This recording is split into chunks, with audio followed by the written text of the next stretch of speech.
Bom dia, meu irmão, minha irmã, paz de Jesus. Vamos partir mais uma vez o pão da palavra. O evangelho desse 21º domingo do tempo comum, nós vamos ouvir assim. Chegando ao território de Cesareia de Filipe, Jesus perguntou aos seus discípulos: no dizer do povo, quem é o Filho do Homem?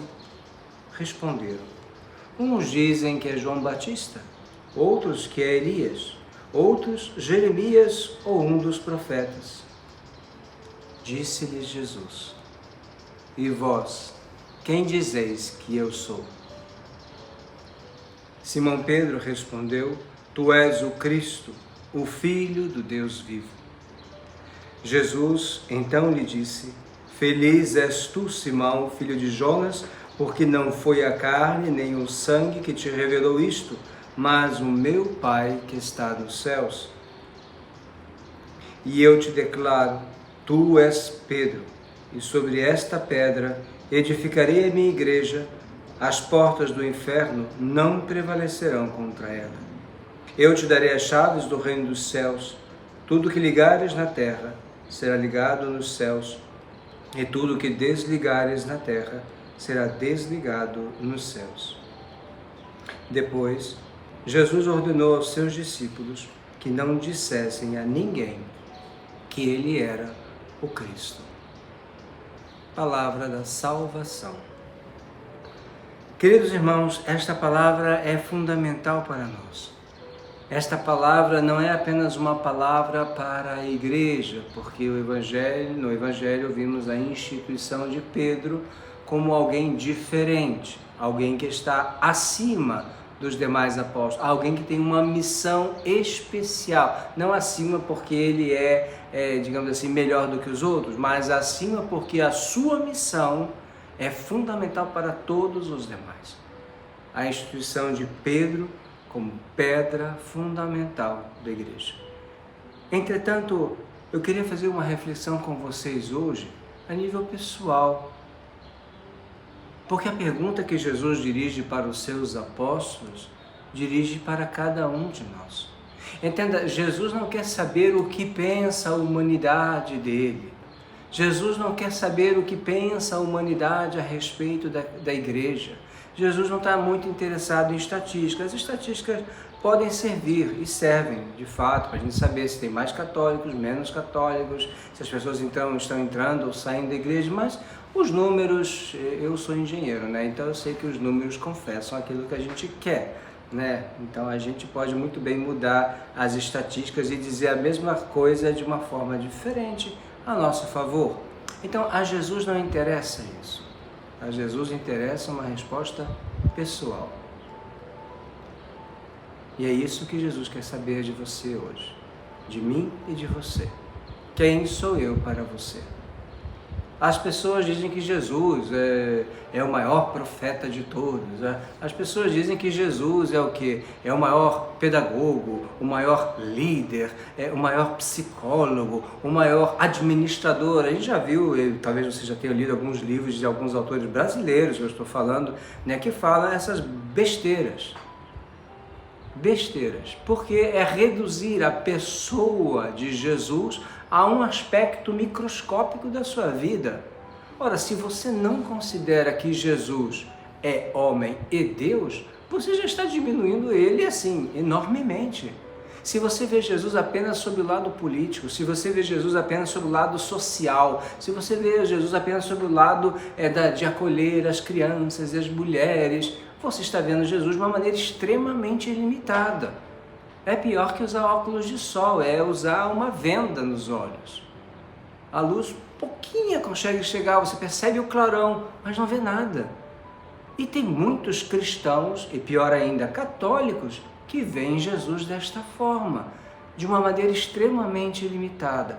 Ora, no nosso caminho de fé, no nosso percurso como discípulos de Jesus, né, é evidente que deve haver um crescimento.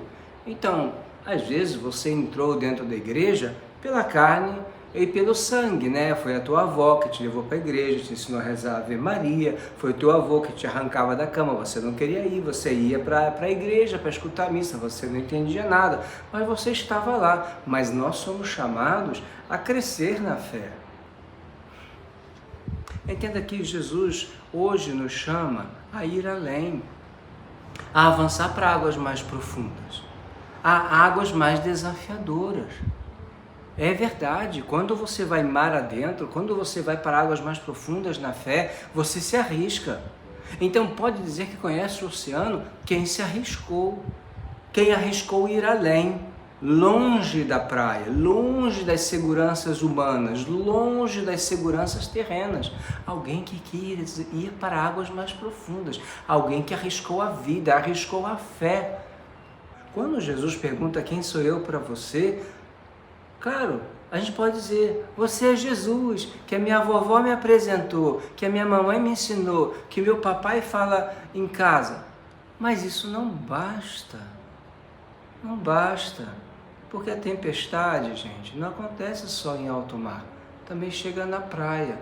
As nuvens, como vocês estão vendo aqui atrás, podem vir de uma hora para outra, e as tempestades chegam, e aí você vai fazer o quê? Sobre o que você construiu a tua casa? Sobre a areia branquinha, fofinha, bonitinha? Ou sobre a rocha? A rocha que é Cristo, a rocha que é Pedro. Porque hoje Jesus fala da igreja, da sua igreja. E Jesus coloca um homem como a rocha, como a pedra angular. Sabe qual é a pedra angular, né? Naquelas arcadas. Vocês já devem ter visto em algum livro. No Brasil não é tão comum, mas nas construções romanas antigas, quando tem um arco todo feito de pedra, não tinha cimento, não tinha ferro, fazia-se com as pedras. Tem a pedra angular, aquela pedra que segura tudo. Se tirar aquela pedra, cai tudo. Jesus quis escolher Pedro como pedra angular. E o Pedro, gente, o Pedro a gente conhece, né? É esse Pedro, é aquele Pedro que traiu Jesus. Não, eu não conheço esse homem, não, nunca vi, nem sei quem é. Você está me confundindo com outra pessoa, eu não acompanho esse homem. Mas o que tinha esse Pedro de especial? Por que Jesus escolheu esse Pedro? Porque Jesus escolheu Davi para abençoar toda a sua geração, para que o seu filho, um descendente da casa de Davi, pudesse ser o Messias, o Salvo. Por quê? O que Pedro e Davi têm em comum, e tantos outros personagens?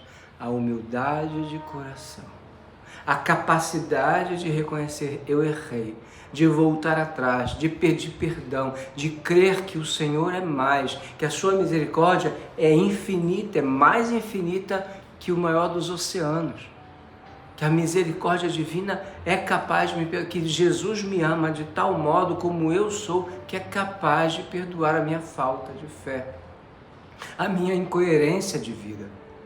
É isso que Pedro tem no coração, é isso que distingue Pedro de Judas. Pedro teve a capacidade de voltar para a sua comunidade, de se humilhar diante dos seus irmãos e reconhecer, sim, eu traí o Senhor, de olhar no olho. Eu até me emociono, imagino essa cena, né? Pedro olhou no olho de Maria e pediu perdão por ter traído o filho dela, que ele sabia que era inocente. É esse Pedro. E a gente não entende por que Jesus chamou, mas a segunda leitura, São Paulo vai nos dar a dica. São Paulo vai dizer assim: ó abismo de riqueza, de sabedoria e de ciência de Deus, quão impenetráveis são os seus juízos e inexploráveis os seus caminhos. Quem pode compreender o pensamento do Senhor? Ninguém pode. Nós não podemos. Mas somos chamados a nos confiar a Ele. Nós somos chamados a confiar nesse desígnio divino, da sabedoria de Deus, que vai muito além da nossa própria sabedoria. Essa sabedoria que faz com que hoje Pedro é Francisco. Nós cremos na sucessão apostólica. Não é só Pedro que foi abençoado, não é só Pedro que é essencial à igreja. Nós hoje temos Francisco. O Papa é um dos 3 brancos da igreja. Você sabe o que são os 3 brancos da igreja? Que nós não podemos renunciar para permanecermos católicos, os 3 brancos são a Eucaristia, o primeiro branco, a presença real de Cristo na Santa Eucaristia, no pão e no vinho consagrado, em seu corpo, sangue, alma e divindade. Eu creio. Eu não entendo, permanece um mistério, mas eu sou chamado a compreender sempre mais profundamente esse mistério, a fazer experiência pessoal, como Jesus nos pede hoje, a pedir na oração: Senhor, me faz acreditar cada vez mais, me faz entender um pouquinho mais. Esse é o primeiro branco. O segundo é a virgindade de Maria. Virgem antes, durante e depois do parto. Meu Deus, como é possível um negócio desse? Como que nasceu Jesus? Atravessou as paredes do ventre, do útero de Maria, como fez depois da ressurreição? Como que foi? Eu não sei, mas a fé sempre assim o professou. Maria se apresenta assim. Então, por que eu vou continuar a duvidar? E o terceiro branco é o Papa, aquele que foi escolhido por Jesus para ser a pedra fundamental, aquele ao qual a gente não pode renunciar, aquele que vai confirmar os irmãos na fé, dentro das suas limitações. Deus, o Pai, o Senhor Jesus quis escolher Pedro, quis escolher aquele homem. Entende? Se nós queremos permanecer católicos, meus irmãos, nós precisamos pedir uma fé mais profunda. Nós somos chamados, como Pedro, a dar uma resposta pessoal. Qual é a tua resposta? O que você vai dizer hoje para Jesus? Quem é Jesus para você? Dessa resposta, meus irmãos, dessa resposta descendem todas as atitudes tuas como filho, filha de Deus. Dependendo dessa resposta, nós vamos saber como é a tua caridade. Dependendo da resposta que você dá, eu vou saber se você perdoa ou não os seus irmãos, se você se empenha em procurar o perdão e a reconciliação. Dependendo dessa resposta, eu sei quanto você quer morrer pelo reino dos céus. Porque as tempestades estão aí. A nau, que é a igreja, está sendo atacada constantemente de todos os lados. É ideologia, é político, é gente falsa, é bispo e padre que diz um monte de abobrinha, que faz um monte de sinalização de coisas para o mundo bater palma, mas não são verdadeiramente católicos. Existem muitos ventos, muitas correntes contrárias. Está vazando água na nau que é a igreja? Está vazando. Está vazando. E eu e você vamos fazer o quê? Deixa afundar? Ou vamos olhar para o Cristo? Vinde, Senhor, e dá-me força para tapar os buracos. Vinde, Senhor, e dá-me força para ir além, para mergulhar em águas mais profundas, para conhecer melhor a minha própria fé, para desafiar a mim mesmo. Vinde, Senhor, e me ajuda a fazer uma novena com fé. Vinde, Senhor, e ajuda-me a ler a Sagrada Escritura sabendo que aqui é a Tua Palavra e confiando, pautando a minha vida sobre a Tua Palavra. Olha, gente, no Brasil a gente tem que louvar a Deus por muitos protestantes, pentecostais, que dão mais testemunho de fé na Palavra do que muito católico. Eu não estou falando de repetir palavra, porque repetir palavra, tem muita gente que sabe repetir a palavra de Deus, né? O demônio também sabe de cabeça. Estou falando de gente que acredita e arrisca a vida para viver o que está escrito aqui. É disso que eu estou falando. A gente sabe que as trevas estão engolindo o mundo. A gente sabe que as trevas e as sombras estão querendo engolir a igreja.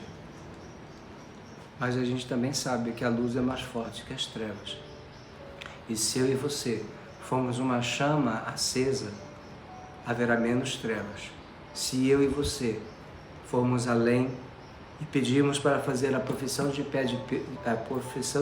fé de Pedro, para poder ir além e crescer na fé, dia após dia, um pouco de cada vez, esse mundo será mais iluminado. Haverá menos guerras, haverá menos injustiças, haverá menos homens matando homens, haverá menos ideologias que estupram as nossas famílias, que roubam nossas propriedades, que roubam as nossas liberdades. Mas é necessário que os filhos da luz se manifestem. Se você é cristão, católico ou não, eu vos peço, irmão e irmã, passemos a águas mais profundas, larguemos as nossas comodidades e em comunidade possamos ir além, pessoalmente e como comunidade, possamos, como Pedro, professar: Tu és o Cristo, o Filho de Deus vivo. Eu creio, eu arrisco, eu vou além. O Senhor esteja convosco. Abençoe-vos o Deus Todo-Poderoso, Pai e Filho, Espírito Santo. Amém. Um bom domingo, uma boa semana para todos.